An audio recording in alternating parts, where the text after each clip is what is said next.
You must be excited about the album being out.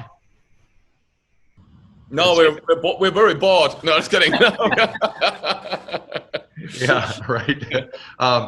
Because with all the COVID stuff going on and the lockdown, so what has it been like for you guys to get this thing ready? And because I think in the liner notes I saw you kind of were working on it right up until the end, right? Yeah, pretty much. We started really breaking ground on this in October of 2019. And I would say for about a month or so, we were pretty focused on gathering the materials. And then we both went off on our own tours, Marco with the Aristocrats and myself on a solo tour. So at the start of the new year, basically, I had gotten home before he did, and I just dove back into working on the record. So we had this nice correspondence while he was on the road. I could send him updates with what I'd done to the music. And then, yeah, by the time all the COVID lockdown stuff started, we were basically just heading into the mix phase. So we'd gotten all the recording done. Right. And being stuck at home, just, I guess, granted us the time to really sit with the material, listen to it, see what it needed, and move on. Oh, very good. And Marco, do you have anything to add to that? No, I think, that was actually pretty much, spot on. The interesting thing, I mean, it's never a good thing to be in a pandemic, and then be kind of at home. This is my first one. Right? Yeah, you sort of make something good out of it, right? For me, personally, it not much changed, because I was able to pretty much finish most of our tour dates, and I had like a few months break actually anyways at home where I was kind of concentrating on writing and recording. So, and I'm actually in Lake Elsinore, which is not close to the big city, so I'm not really feeling the lockdown. There's the lake and the mountains, and I always go there and have fun. So the only thing which is kind of weird is just like, the tours are not happening, and this kind of stuff. Right now I would have actually been in Asia, and then we would have made our way to New Zealand as well and all this kind of thing. Really? So hopefully will happen, but well, it came in after all beneficial, for our album to kind of, really, push the thing along and then kind of, making it as good as possible and as rewarding as possible. So we're very pleased, that the album is out now and that the response is pretty much overwhelmingly great, which... Right.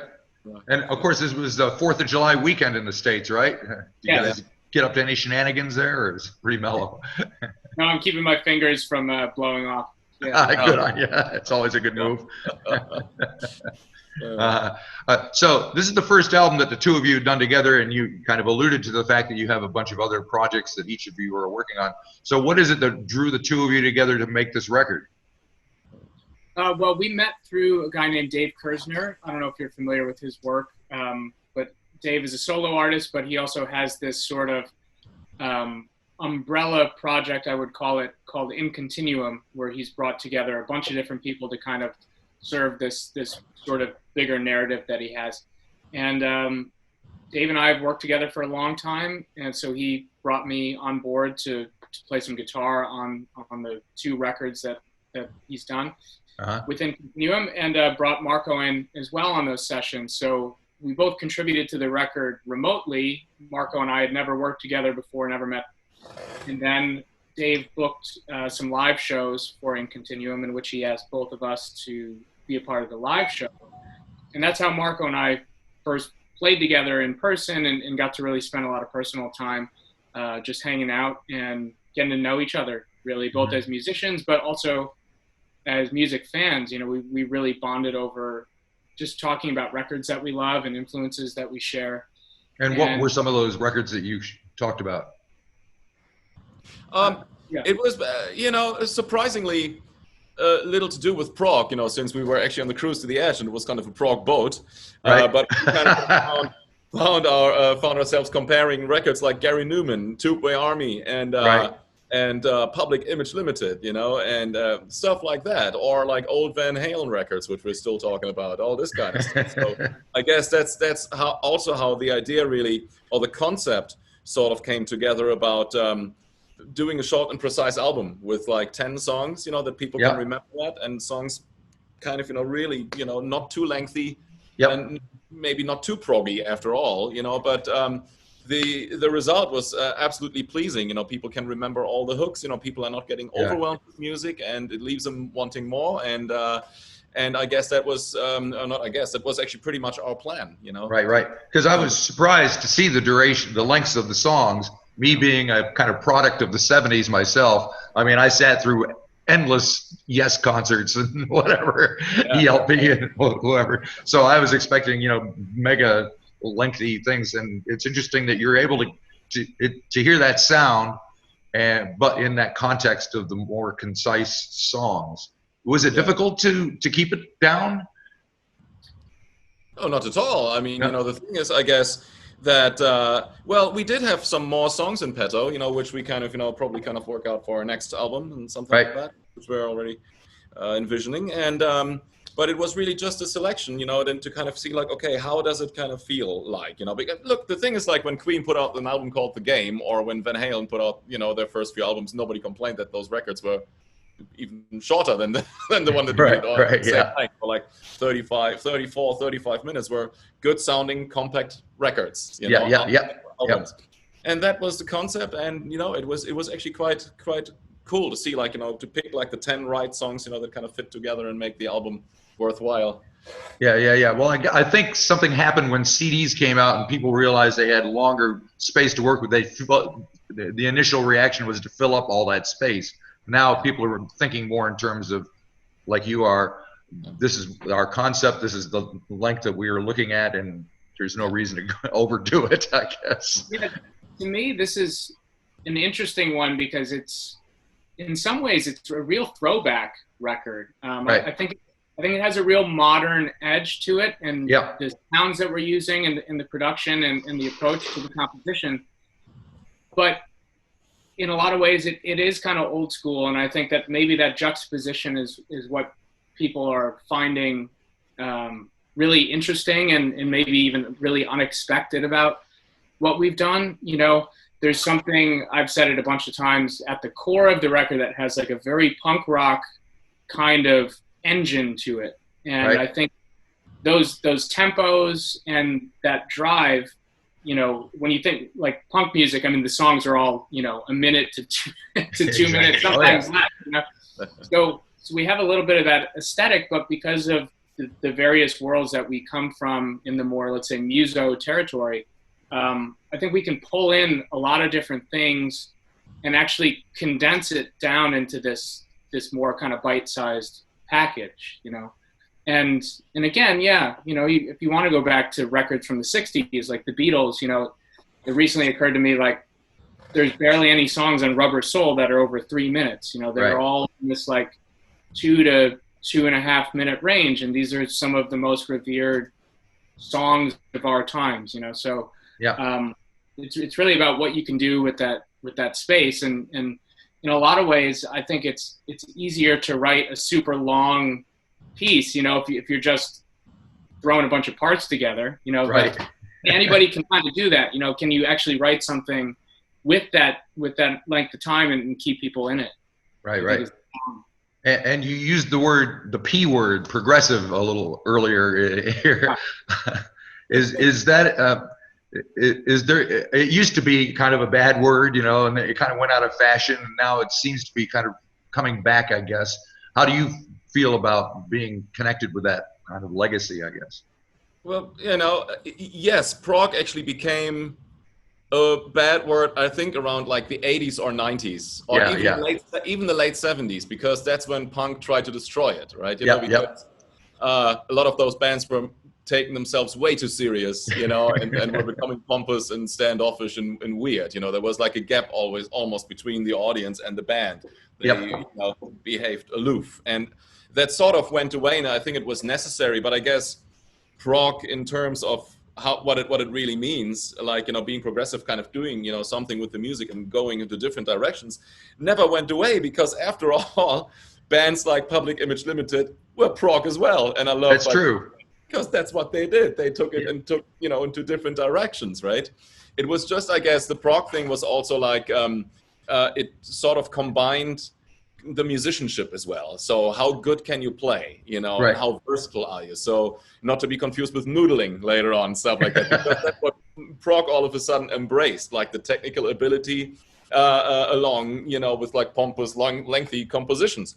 And so it went a little bit, you know, off the rails to then come back. And like when you have like bands like Nine Inch Nails or Radiohead that would count as prog, or Björk, or also in those days Kate Bush, or Jethro Tull, which is a fantastic band. Jethro Tull to me is a folk rock band, you know. Right, right.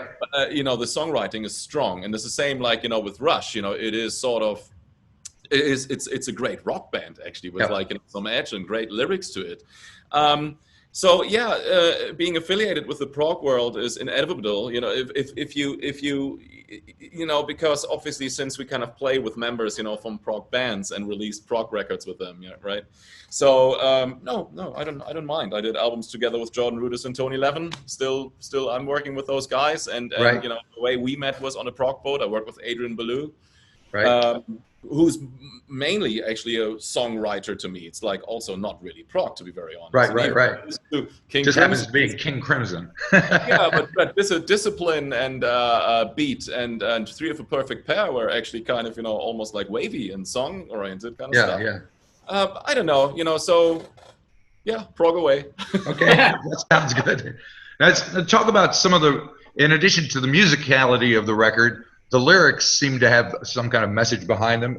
Do both of you work on the lyrical content, or is one of you kind of primarily involved in that?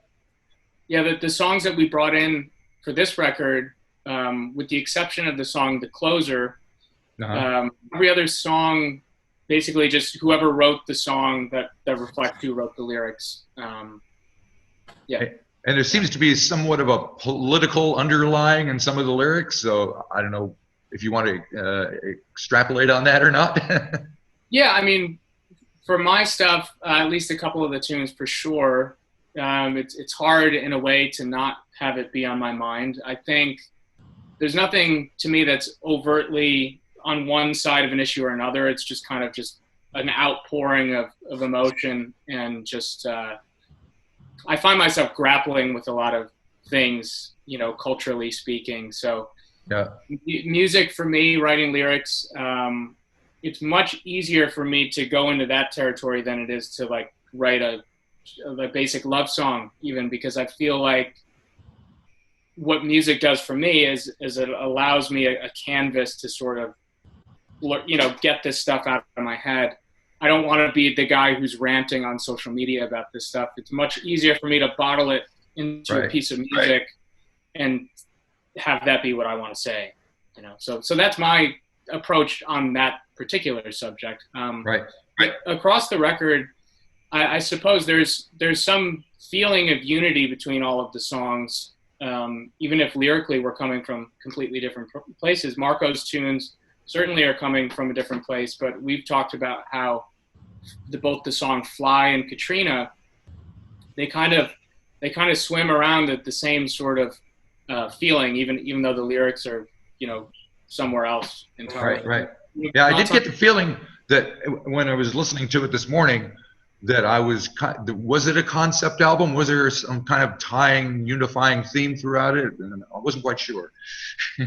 Yeah, I don't think it's a concept album. The only concept that we basically have was really kind of to make it short and precise, you know. Yeah. And that was the only thing behind it. But, you know, the songs themselves were surprisingly in sync, you know, hence our, you know, record collection comparison, having The Police and Pill in it and whatever, you know.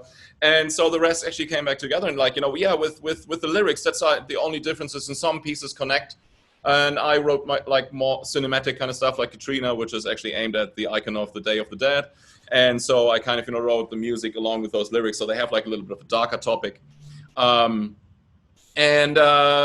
Yeah, which strangely connects, you know, with Fly. All of a sudden, you know, there's like a whole area that we kind of completely lyrically and musically even, you know, have like ties. So it's a beautiful thing. I like it when it happens a little bit with my other band, the Aristocrats, actually, as well, where people sometimes ask us which song was written by whom, and they can pinpoint it.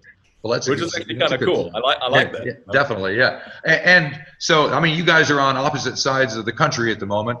When you were making the record, were you working together in an environment together, or were you working, you know, remotely? Where you're seeing us is where we made the record, basically. Really? Yeah. The whole thing was done remotely, and just good communication, I guess. Yeah. And you prefer to work like that?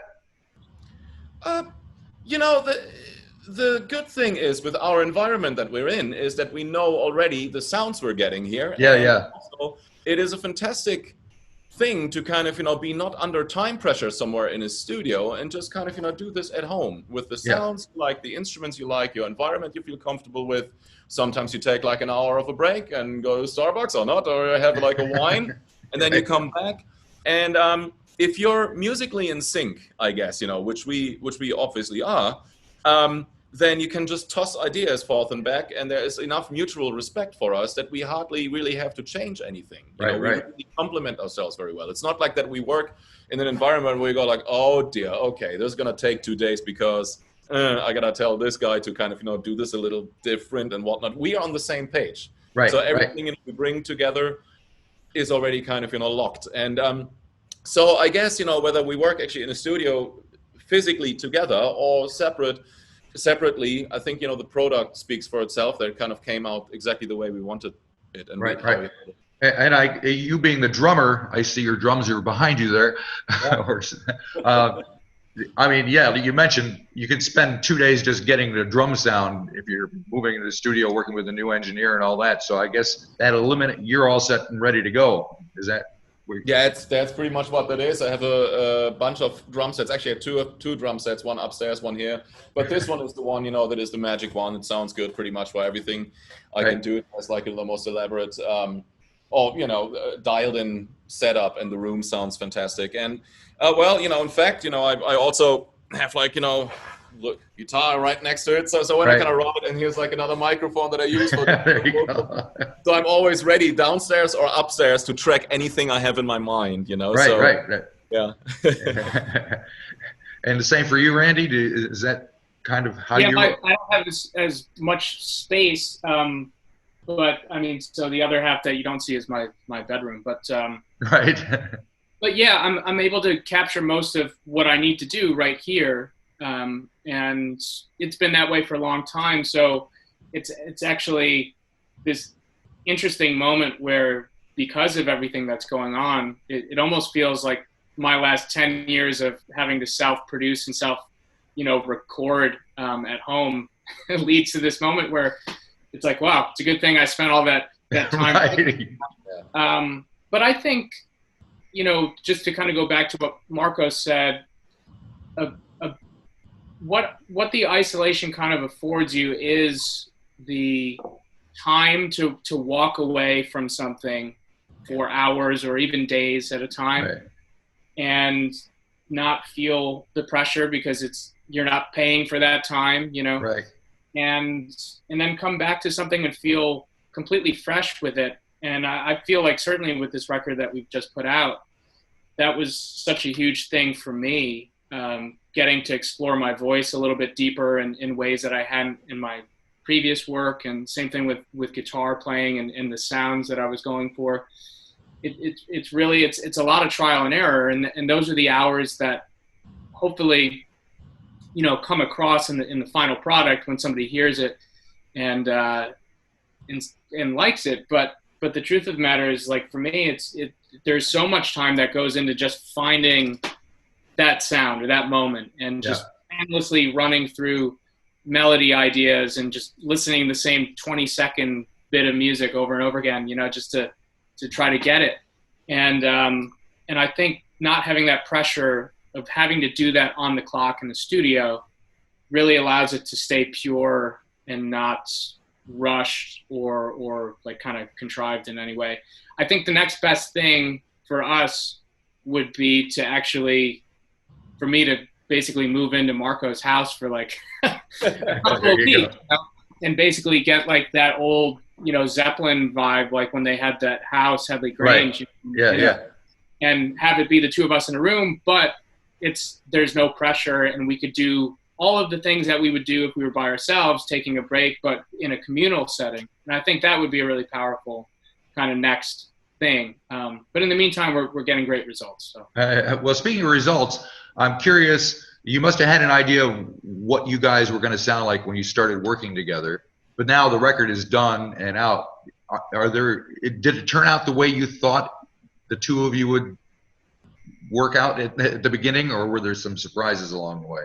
No, I think it turned out actually exactly the way that we've planned the songs to be. You know, so here's the thing, because most of the songs were brought in pretty much complete, you know, just from the arrangement and from the idea. Since we're both multi-instrumentalists, we already knew, you know, how the songs are supposed to sound like. And I remember vividly, you know, when Randy sent me the first of his songs for one of his solo albums, and I did the same after for one of my solo albums. Yeah.